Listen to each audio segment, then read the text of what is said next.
Mga master, okay lang bang? Huwag niyong skip ang mga ads sa aking mga video kung okay lang mga master. Salamat sa solid na suporta po. Yon, what's up mga masters? Nandito na naman tayo sa panibagong araw, panibagong kabanata na naman ang pagsasama-samahan natin ngayon guys.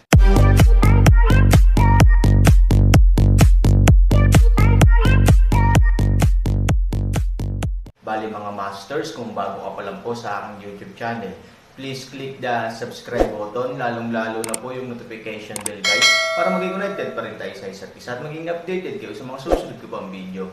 Bali mga masters, bago natin umpisahan ng kwento ay mag-shoutout po muna tayo para sa mga solid nating tagapakinig. Shoutout kay Robert Dinoy, shoutout kay Marvin Caradang. Yun na nga mga masters, no? Bali hindi na ito patagalin. In 3, 2, 1, let's go! First of all, the other party is not a reckless person. Sumasang-ayon ba kayong lahat dito? Ngumiti si Han Sanchen sa kanilang tatlo. Tumanggo si Haijin. Oo, kung sila ay mga walang ingat na tao, ang ating super war ay matagal nang dumating, imbes na isa o dalawang beses lang sumiklab ngayon, at hindi ito isang napakalaking sukat. Sinabi ni Han Sanchen, kaya, maaari mong isipin ang tungkol dito, ang isang taong iyon ay kumikilos tulad ng isang aso na tumatalon sa ibabaw ng pader. Ang pag-atake ng kabilang partido ay sinasadya ngunit umaatake pa rin ng buong lakas, at kahit na ang walang ingat na pag-atake ay mukhang ang uri ng taong nasaroon ng isip ay tila hindi ganoong uri ng tao ang ginagawa nila, kaya't ganoon ang kanilang layunin. Sinabi ng Sanchen, mas kaunti beses, they must break through our formation, otherwise, aaminin nila ang pagkatalo, di ba? Han 3,000 ways, tumanggo si Haijin, sa totoo lang, kung hindi makalusot ang attacker sa depensa ng defender, wala itong pinagkaiba sa pag-amin ng pagkatalo, so, instead of this, it's better to be aggressive and directly attack our defense, at least, under such a continuous onslaught, our formation might be easier to break, matapos ang alon ng mga kaaway na ito, ang susunod na alon o maging ang susunod na alon ay patuloy na darating, maliban kung ang ating pormasayon ay hindi makayanan.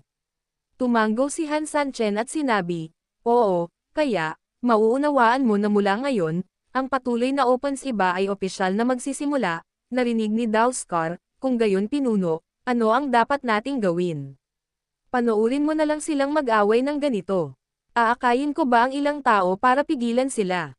Umiling si Han Sanchen, kung gusto mong magpahinga ng mapayapa ngayong gabi, mas mabuting huwag kang lumabas, bakit? May kasabihan na tumugon sa lahat ng pagbabago ng pareho, kung lalabas ka sa oras na ito, alam mo ba kung anong senyales ang ipinadala sa kalaban?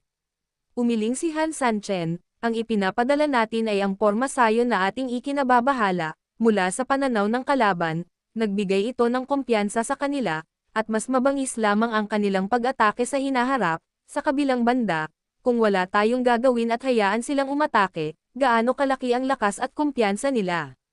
Sumimangot si Daoskar, damn, you smart people are too much trouble. This time and that time, nahihilo ang ulo ko. Ngumiti si Haijin, tinapik ang balikat ni Daoskar, at sinabing, dapat atakihin ng mga sundalo ang kanilang mga puso. Siyempre ang pinakamagandang diskarte ay ang paikop ang kalaban ng hindi lumalaban, at unti-unti na itong natutunan ni Haijin. Gayunpaman, ang patuloy na pagsalakay ay talagang isang problema, tumingin si Han Sanchen kay Haijin, may kailangan din tayong gawin.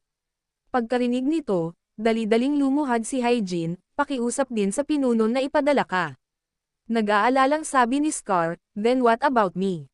Hindi siya pinansin ni Han Sanchen, nakatingin pa rin kay Haijin, may pumasok sa isip niya, tapos winagawi niya ang kamay niya para senadoryasan si Haijin na lumapit sa kanya. Pagpasok ni Haibam ulong si Han Sanchen sa tenga niya at nagkwento ng plano niya. Sinulyapan ni Scar si Commander Ant-Man. Medyo nahihiya din siya tulad niya. Total 4 lang ang tao sa kwarto, pero sila lang ang mukhang tagalabas.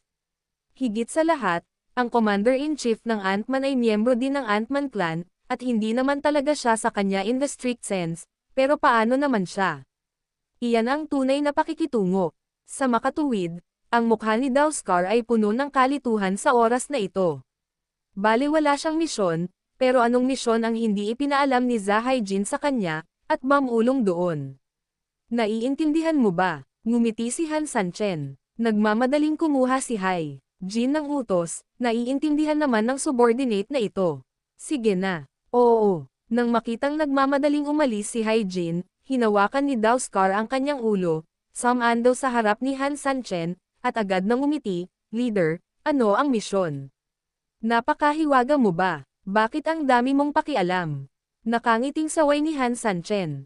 Ang Daoskar ay parang isang mahiyaing maliit na babae, medyo nahihiya, "Pinuno, alam mo kung ano ang iniisip ko, ang malaking labanan na ito ay darating, at gusto ko ring makipaglaban sa kanila."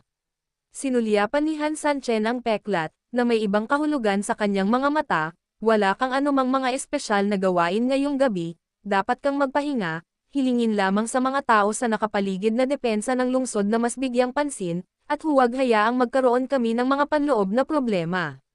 Yun lang. Daoskar na dama walang magawa. Ngumiti si Han Sanchen, "Oo." Hindi nakaimik si Daoskar, time of crisis yun, syempre gusto niyang gawin ang lahat para makapag-ambag, pero sa hindi inaasahang pagkakataon, hiniling talaga siya ni Han Sanchen na matulog, pero si Hai Jin, Lola, na hindi alam ang gagawin, anong magandang trabaho ang dapat gawin. Matapos tanggalin ang peklat at commander ng Ant-Man, tahimik na ipinikit ni Han Sanchen ang kanyang mga mata at nagpatuloy sa pagpapahinga. Makalipas ang halos kalahating oras, sa isang sulok ng Yetian City, ito ay isang patay na sulok kung saan hindi maaaring magtipon ang mga ilaw, at ito ay itim. Ilang figure ang lumabas mula dito.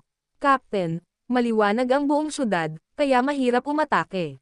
At ang daming nagpapatrulyang guard." Nakinig din yung mga untouchable sa mga motherfuckers ni Han Sanchen, marami talagang tumutulong sa kanya para magbantay kung may damage. Nang maraming tao ang nagsama-sama, ang iba ay nagmamadaling sinabi sa pinuno.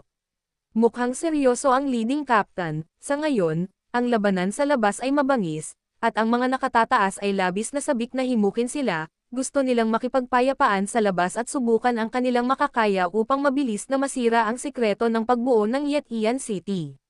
Sa makatuwid, sa pag-alam na maaaring malantad ang aksyon, kinailangan ding tipunin ng kapitan ang kanyang mga nasasakupan sa lungsod. "There is no way right now." Inutusan kami ng mga nakatataas na tumulong sa labas para masira ang formation, ang kapitan ay tumingin sa ilang mga subordinate, kahit, sa gastos ng pagiging nakalantad. Baliw at baliw talaga ang mga nakatataas, hindi ba nila naiisip na ang Yetian City na ang huling labanan?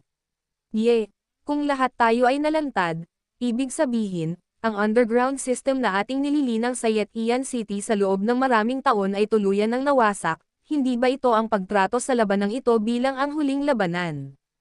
Siyempre, alam din ng kapitan ang mga kahihinatnan ng paggawa nito, ngunit walang magawa. Ang utos mula sa itaas ay isang utos ng kamatayan, at kailangan nilang gawin ito kung hindi nila ito gagawin. Dapat ding malaman ng mga nakatataas ang presyo ng paggawa nito, ngunit dahil hinihiling pa rin ito ng mga nakatataas, nangangahulugan ito na ang digmaan ay maaaring umabot sa punto kung saan kailangan nating gawin ito, at wala na tayong ibang mapagpipilian. Sa makatuwid, dahil walang mapagpipilian, kung gayon mga kapatid, kailangan nating ganap na paunlarin ang ating reputasyon sa kawalan ng pagpipiliang ito. Maghihintay ako ng mga order. Okay, mga kapatid, isinulat ko ang plano sa balat ng tupa, at lahat ay may kopya. Pagkatapos basahin ito, dapat mong tandaan ito, at pagkatapos ay sirain ang balat ng tupa. Pagkatapos ng mga salita, ang kapitan ay namahaji ng ilang balat ng tupa sa maraming tao. Pagkatapos kunin ang balat ng tupa, may ilang tao ang tumingin dito. At bahagyang lumaki ang kanilang mga mag-aaral. "Kapitan, napakatapang ba ng planong ito?" "Oo, ito ay maaaring hindi masyadong mapanganib, tama." Ngumiti ng mahina ang kapitan, "Gaya ng sinabi ko kanina lang, ang layunin natin ay makumpleto ang mga gawain sa itaas at mabuo ang ating reputasyon. As for the rest, hindi ko isasaalang-alang." "Bakit? Natatakot ka?" Nagkatinginan ang ilang tao, at sabay-sabay na nagsabi sa susunod na segundo, "Kapitan, maghihintay akong mamatay para matapos ang gawain." Pagkaraang bumagsak ang mga salita, sinunog ng maraming tao ang balat ng tupa sa kanilang mga kamay ng pantay-pantay. "Kumilos ka." Kasunod ng utos ng kapitan, ilang itim na anino ang agad na nagkalat sa sulok. Hindi nagtagal, ilang misteryosong squad ang biglang lumitaw sa lahat ng direksyon sa lungsod. Nakasuot ng itim na damit at may itim na scarf sa kanilang mga ulo, kung minsan ay kumikislap sila sa mga maliliwanag na lugar tulad ng mga multo, at kung minsan ay nagkukubli na parang mga multo sa ilang mga sulok kung saan ang liwanag ay hindi sumikat.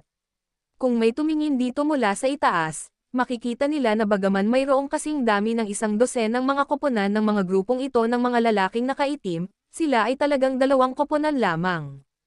Ang pangkalahatang direksyon ng unang koponan ay direktang tumakbo patungo sa paligid ng depensa ng lungsod, habang ang unang koponan ay tumatakbo patungo sa ilang kakaibang ngunit tila partikular na mga punto sa lungsod sa napakabilis at paikot-ikot na paraan. Ang pagtitipon ay isang sinag ng liwanag, ang pagkakalat ay puno ng mga bituin, natatakot ako na ito ang pinakatotoong paglalarawan ng pangkat ng mga tropang ito na matatagpuan sa lungsod. Ang kapitan ay naghintay ng ilang sandali, at hinintay na ang mga kapatid na nakaharap sa pagtatanggol ng lungsod sa lahat ng panig ay pumwesto, iwinagayway ang kanyang malaking kamay, at direktang sinimulan ang aksyon. Sipilyo, sa paligid ng depensa ng lungsod, halos sabay-sabay na lumitaw ang ilang lalaking nakaitim. Ang grupong ito ng mga tao ay mabilis na kumilos, at sa loob ng ilang sandali ay naalis na nila ang ilang mga gwardya sa paligid nila. Pagkatapos noon, tahimik nilang inilipat ang bangkay sa ibang lugar, at sa wakas, mabilis silang kumapa sa tore. At halos kasabay nito, natagpuan din ng grupo ng mga tao sa lungsod ang kanilang mga posisyon, ngunit kung ikukumpara sa mga tao sa depensa ng lungsod na direktang pumatay sa kanila, tila sila ay mas malumanay, na natili lamang sila sa kanilang kinalalagyan. Parang may hinahanap, dang-dang-dang. Sa sandaling ito, may naghagis ng metal na palanggana sa ilalim ng paa ng isang tao. Ang mga metal na palanggana ay karaniwang gawa sa mas manipis na materyales at may malaking espasyo sa gitna, kaya kapag gamulong na sila sa lupa, ang ingay ay hindi lamang magiging malakas, at malupit, lalo na sa medyo tahimik na gabing ito. Ang nakakapagtaka pa ay hindi gamulong ang palayok kung saan-saan, ngunit nagkataong gamulong ito sa gilid ng kapitan. Bigla-bigla, sa sobrang tahimik na gabing ito, ang kapitan ay natural na naging pinakakilalang, batang lalaki, nang hindi sinasadya. Ipinikit ng kapitan ang kanyang mga mata, ang kanyang matandang mukha ay naunat ng napakahaba, na nalulumbay hanggat gusto niya. Ngayon ay may balak siyang kagatin ang mga tao, sino ba naman ang walang alam, naghahadjas ng bakal na palanggana sa kanyang paanan. Ang tunog na ito ay masyadong mataas ang tono, napakataas ng tunog na nagpakiliti sa anit ng isang tao.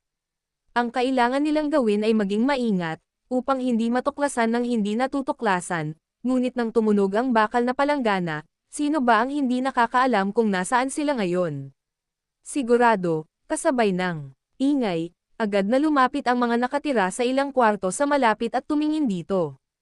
Nagmamadaling gustong tumakas ang kapitan, ngunit sa pagtalikod niya ay may hamarang sa kanyang daan. Tumingin lang ang lalaki sa silangan at kanluran, pero parang hindi niya ito gusto. Galit na galit ang kapitan nang makita niya ito, at galit na tinanong niya ito, ngunit pagkatapos ng pag-iisip tungkol dito, maswerte siya, paano kung may ibang dumating upang guluhin siya? Anong problema? Lalabas ka ba para tignan ang buwan sa gabi? Pero nakatikip ang tela, wala naman, ngumiti ang lalaki at ibinuka ang kanyang bibig. Napasimangot ang kapitan, at agad na naunawaan na ang swerte sa kanyang puso ay nabasag, halatang papunta sa kanya ang kabilang partido, nanlilisik ang tingin sa kanya, at malamig na sinabi ng kapitan, sinusundan mo ba kami? Stokang. Umiling ang lalaki, to figure out a concept, we have the consent of the city lord to patrol the whole city, in other words, we have official approval, Stokang. Are you worthy? On the contrary, you guys, sneaking around at night, anong gusto mong gawin? Sa sandaling bumagsak ang mga salita, 12 ng mga kawal sa likod ng lalaki ang kumalat agad, direktang pinalibutan ang kapitan at ang kanyang 2 subordinate. Ano? Hindi pinapayagan ng Yetian City na lumabas ang iba sa gabi. I haven't heard of this rule, malamig ang mukha ng kapitan, lumabas ako para uminom kasama ang aking mga kapatid, ngunit may nawala sa daan, lumabas upang hanapin ito, hindi ba? Bagamat binalak na niyang ilantad, Ayaw pa rin ng kapitan na magkusa na maglantad. Ano bang hinahanap mo? Marami akong tao dito, sabay na tayong tulungang hanapin, ngumiti ang lalaki. Wala lang, nawalan lang ng alahas, ang kapitan ay nagkunwaring kalmado at sinabi, gayunpaman, hinanap namin sa paligid, ngunit hindi namin nakita, at hindi namin alam kung talagang nawala ito dito o sa ibang lugar.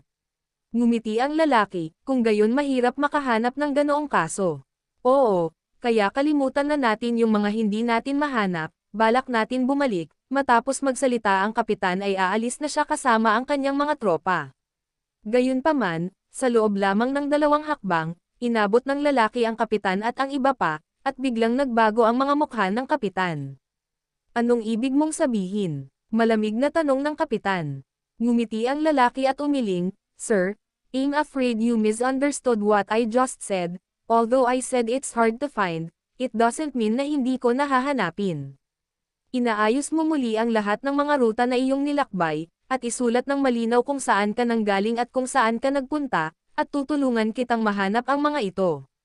Sa madaling salita, natulala ang kapitan, casual lang ang pagsasalita niya, paano niya maisusulat ng malinaw ang dumating at umalis. Kung pilit kang nagsusulat ng isang bagay, maaaring malaman ng mga tao anumang oras kung susuriin nila ito.